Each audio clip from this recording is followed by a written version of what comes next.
నమస్తే సార్. నమస్తే అమ్మా. జూనియర్ ఎన్టీఆర్ ఆయన ఇంతకు ముందు అంటే టీడీపీ ఎలక్షన్ లోకి వెళ్తున్నప్పుడు ఒక్కసారి కూడా స్పందించని ఆయన సడన్ గా ఇప్పుడు వాళ్ళు గెలిచిన తర్వాత శుభాకాంక్షలు చెప్తూ అంటే అటు బాబాయ్కి, అత్తయ్యకి, మావయ్యకి అందరికి శుభాకాంక్షలు చెప్తూ మాట్లాడారు, ట్వీట్ పెట్టారు.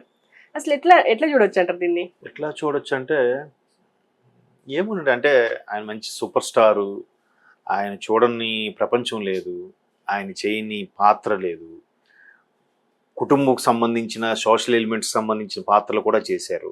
ఎవరు ఎక్కడ ఎలా నొచ్చుకుంటారో, ఎవరు ఎక్కడ ఎలా మెప్పు పొందుతారో అన్నీ తెలుసు ఆయనకి. ఎందుకంటే నవరస నటనా సార్వభౌముడు ఆయన ఒక విధంగా ఎన్టీఆర్. అంటే ఇప్పుడున్న హీరోస్లో అన్ని ఎలిమెంట్స్ చేయగల ఏకైక సూపర్ స్టార్ ఆయన నమ్ముతాను. అంత ఎలా వస్తాయి? అనుభూతి చెందితే కదా యాక్టింగ్ వస్తుంది. సో చాలామంది చాలా దగ్గరలో వాడే సాధారణమైన నానుడి ఏంటంటే మనిషి సంతోషంలో ఉన్నా వెళ్ళకపోయినా పర్వాలేదు కానీ దుఃఖంలో మాత్రం వెళ్ళి భుజం తట్టాలి అంటారు. పరామర్శ తెలుగులో కదా.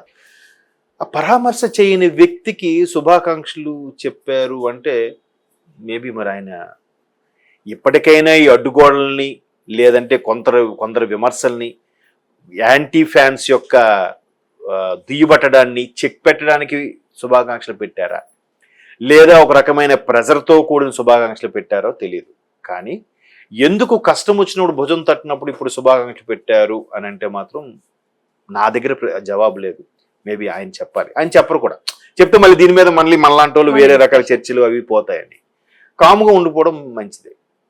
అయితే ఎందుకు ఇప్పుడు శుభాకాంక్షలు ఇప్పుడు అందరూ పెట్టారు, మహేష్ బాబు గారు పెట్టారు, వీళ్ళందరూ పెట్టారు, ఒక్క ఎన్టీఆర్ గారిని ఎందుకు కారణం చేయాలి అని కూడా మీరు అనొచ్చు. ఎందుకు సోషల్ మీడియా జూనియర్ ఎన్టీఆర్ గారిని కారణం చేస్తుందంటే చంద్రబాబు లాంటి విజనరీ నేత, చంద్రబాబు లాంటి వ్యక్తి అరెస్ట్ అనేది ఒక సెన్సేషన్ అయిపోయింది. 2023 ఒక టాప్ 10 స్టోరీస్, బిగ్ స్టోరీస్గా తీస్తే అందులో చంద్రబాబు గారి అరెస్ట్ ఒకటి ఉంటుంది. అర్థమవుతుందా మీకు? సో అటువంటి చంద్రబాబు గారి అరెస్ట్ని కాశ్మీర్ నుంచి కన్యాకుమారి వరకు రాష్ట్రాలకు అతీతంగా, పార్టీలకు అతీతంగా అందరూ ఖండించారు, ఒక్క బీజేపీ తప్ప. బీజేపీ తేలుకుట్టిన దొంగల అలా కాము ఉండిపోయిందో, లేదంటే కొన్ని రీజన్స్ ఏవో చెప్తుంటారు. అంటే తేలుకుట్టిన దొంగని ఎందుకు అంటున్నానంటే వాళ్ళే చేయించారన్నట్టు కూడా కొన్ని వార్తలు ఉన్నాయి. దాన్ని జగన్మోహన్ రెడ్డి గారు కూడా చెప్పారు, నాకు సంబంధం లేదు అరెస్ట్తో, నేను లండన్లో ఉన్నాను, మేబీ వాళ్ళే చేయించారేమో అన్నట్టుగా మాట్లాడారు. బట్ సాక్ష్యాధారాలు అన్ని స్టేట్ వాళ్ళు చేయడం, మరి జగన్మోహన్ రెడ్డి గారి మీద కొన్ని అనుమానాలు ఉన్నాయి, అది వేరే సబ్జెక్ట్. సో ఎంత అరెస్ట్ అయినప్పుడు అందరూ పరామర్శించారు, అందరూ పేపర్లో ప్రకటన చేశారు, అందరూ చేసింది వేరు. ఈయన కుటుంబ సభ్యుల్లో ఒకటి కదా, ఎన్టీఆర్ గారి మనవడు, హరికృష్ణ గారి అబ్బాయి, అందరూ ముక్తకంఠంగా ఖండించారు, వెళ్ళారు, పరామర్శించారు, అన్నీ చేశారు. ఈయన అక్కడ ఎక్కడ ఒక స్టేట్మెంట్ కానీ, లేదంటే నారా లోకేష్ ఫోన్లో మాట్లాడినట్టు కానీ మనకి ఎక్కడ న్యూస్లో కూడా రాలే. ఎందుకు రాలేదు అనేది తెలియదు. మరి అప్పుడు ఒకవేళ ఆయన రాకపోయినా ఒక జనరల్ స్టేట్మెంట్ ఇచ్చేయాల్సింది. ఇప్పుడు అంతకుముందు భువనేశ్వర్ గారిని అసెంబ్లీ వేదికగా అవమానించినప్పుడు ఫ్యామిలీ విషయాల్లో ఎందుకు అన్నట్టుగా ఒక స్టేట్మెంట్ ఇచ్చారని ఒక వీడియో చేసి పెట్టారు. అలాగే ఇది కూడా ఏమైనా రాజకీయాల్లో ఇలాంటి జరగడం దురదృష్టకరం అని ఒక మాట అనేసినా అయిపోయేది, ఒక స్టేట్మెంట్. పైగా ఆయన పెట్టేది ఏముండదు, ఆయన టీంకి చెప్తే ఎవడో పెడతాడు ఎక్స్లో, ఆయన చేతులు పనిగట్టుకొని కూర్చి చేయాల్సిన అవసరం లేదు.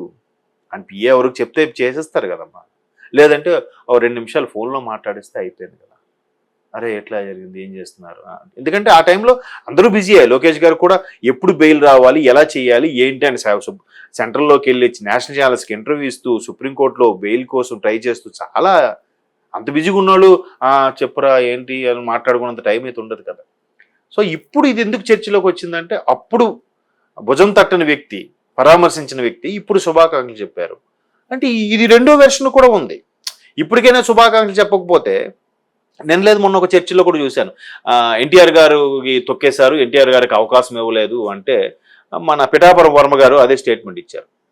ఎన్టీఆర్ గారికి మేము తొక్కేయడం ఏంటి, మేము ఇవ్వకపోవడం ఏంటి, రమ్మనండి, వస్తే ముందు కార్యకర్తగా కెరీర్ స్టార్ట్ చేయండి, మీకు ఖచ్చితంగా ఎందుకు తల మీద పెట్టుకొని చూసుకుంటాం.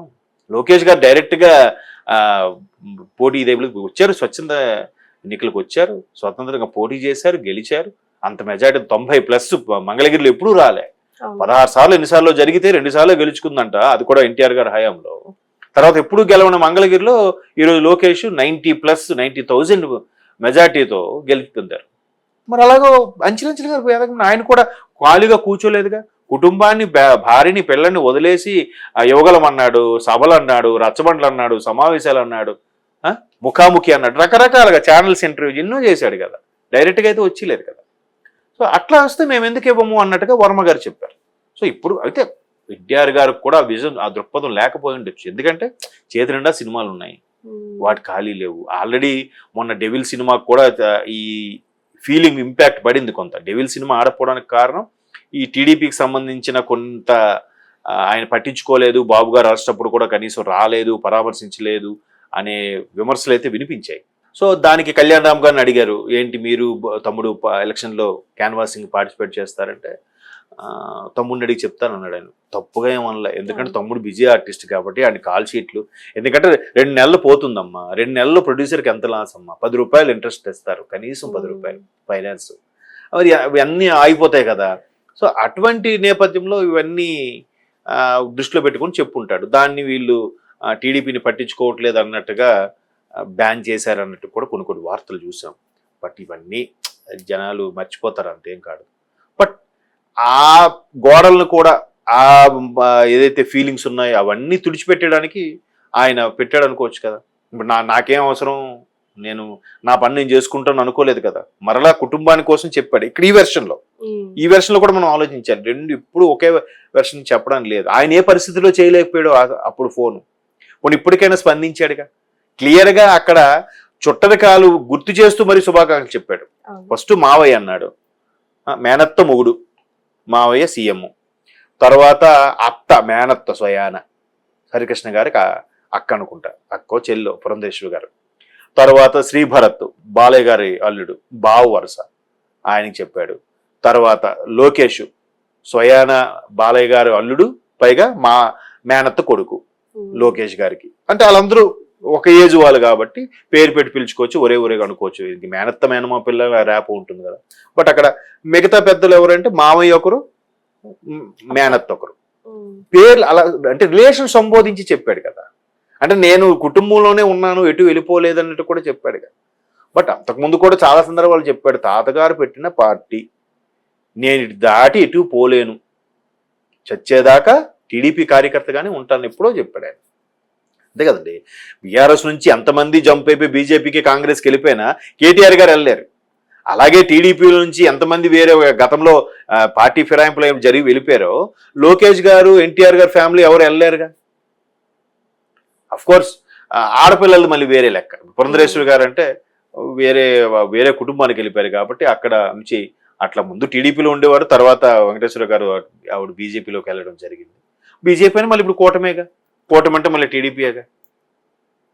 సో అట్లా అంటే ఒక వెర్షన్లో కష్టం వచ్చినప్పుడు పరామర్శించలేదనేది ఒక వాదం ఉంది. ఇంకో వెర్షన్లో సరే ఇప్పటికైనా ఈ విమర్శలకి, ఈ రకరకాల అభిమానుల రకరకాల దాన్ని ఏమంటారు ఓవర్ యాంగ్జైటీ, వాళ్ళకన్నా వీడికి ఫీల్ అయిపోతుంటారు, అరే ఎన్టీఆర్ ఎందుకు చెప్పలేదు, అది కరెక్ట్ కాదు కదా, తప్పు కాదు కదా, వాళ్ళు చేసాడేమో అంటే న్యూస్కి అయితే రాలేదు, ఫోన్ చేసినట్టుగానే పరామర్శించినాడు, మేబీ చేసి మాట్లాడాడేమో మనకు తెలియదుగా. ఆయన బ్యాండ్ వేసుకుని తిరుగుతాడా, నేను ఫోన్ చేశాను లోకేష్కి చెప్పానని, కాదు కదా, జరిగే ఉండొచ్చు. ఎందుకంటే ఈ నెటిజన్స్, సోషల్ మీడియాలో ఫ్యాన్స్ కూడా ఇట్లాంటి వార్తలు వెళ్ళడానికి కారణం కూడా లేకపోలేదు. బాలయ్య గారికి 2 సందర్భాల్లో మీడియాలో అడిగారు, ఇట్లా ఎన్టీఆర్ జూనియర్ బాబు ఏం మాట్లాడుతుంటే తన్నే అడగండి, తన విజ్ఞతకే వదిలేస్తున్నాను అన్నట్టుగా బాలయ్య బాబు స్టేట్మెంట్ ఇచ్చారు. అంటే అక్కడి వరకు ఏం చెప్పలేదు, ఫోన్ చేయలేదనే కదా అర్థం. రకరకాల రీజన్స్. ఏదైతే ఇప్పటికైనా ఆ అడ్డుగోడలన్నీ తొలగించేలాగా ఆయన ఒక ట్వీట్ చేశాడు, సంతోషం.